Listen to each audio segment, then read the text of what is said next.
Raluca. Hi, I'm Howard Drukarsh. I'm co-founder of Right at Home Realty and podcast host of Real Estate with Howard Drukarsh. And I'm Raluca. I'm co-founder of the Core Software Solutions, and I'm also a realtor with Right at Home. What are we going to talk about today? Very interesting and important. Pros and cons. You want to know what you're getting into before you get into the industry. Okay, so you're more of a new agent than I am. Mm-hmm. Why don't you talk about the pros? Why did you choose it, and what did you find good about the industry and find it good? For myself, I'm a mother. I have 2 young children, and I needed the flexibility. So that's a definite pro. I was able to make my own schedule, be able to fit taking my kids to school. So that was definitely something, and I could get as much out of it as I put into it. So I put a lot of effort into it. I was able to make a lot of money doing that, and just flexibility for me was number one. And you know, in this time, when I started, I don't want to date myself, but there were no cell phones. There was electricity, but and as a mom with kids and a cell phone, you can be at your kids' events.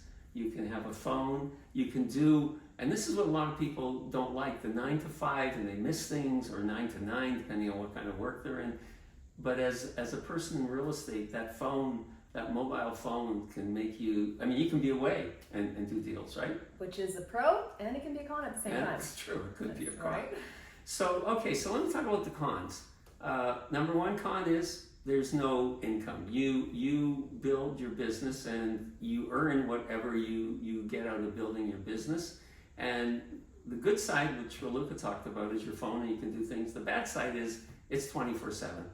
And a tip for people, at least my own experience with this, is when I was selling, a lot of people are trained.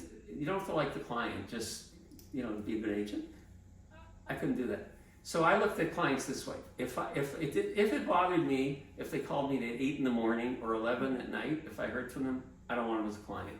So you set your own ground rules and expectations for how you should be treated as an agent and what was right. Yes and no. Okay. They still would call you no matter what? Yes and no. So the reason I say that is if I like the person, let's say you're my client, I like you, you call me in the morning, I'm fine. You call me 11 at night, I'm fine. Let's say there's someone else, and I don't like them as a client. They call me in the morning, I don't want to hear from them. I don't want them as a client.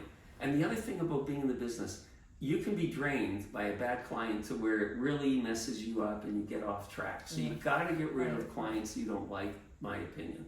Okay. What about you? How do you feel about that?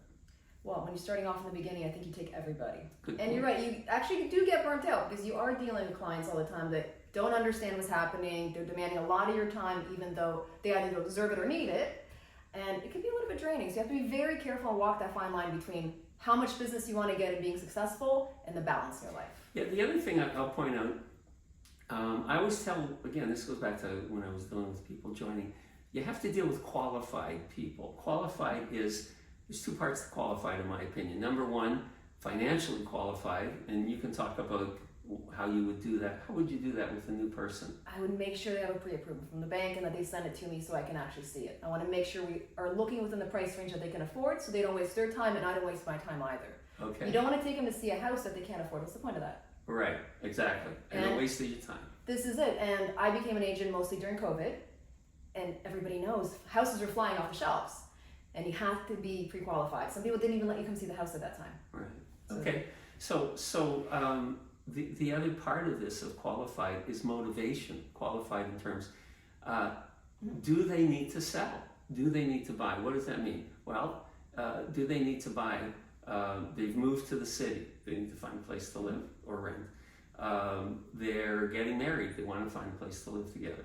They're getting divorced. They need two places. Having a baby. Okay, having a baby, right. Family's growing. Those are real reasons. I want to look at houses.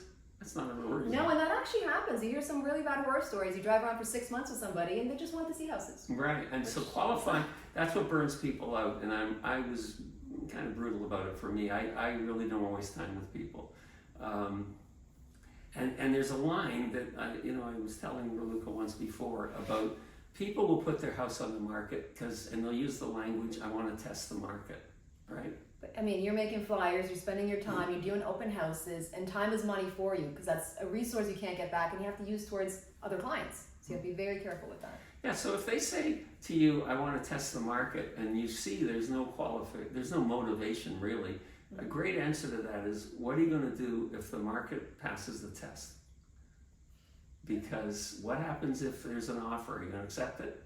And sometimes people need to see the offer on the table. Right. Money talks. Right, and it's so, Raluca's got that idea down perfect, because you've got a young family, you got to qualify people, and you got to do it quickly or they'll waste your time. So that's a really important part of the business, probably in every sales business, but in this business, because you only earn income if you have sales or listings or renting, with tenants or landlords. So that's my important point for today. Yeah, be just as picky with selecting your clients as they are with selecting a realtor. Great point, great ending. Thank you. Thank you.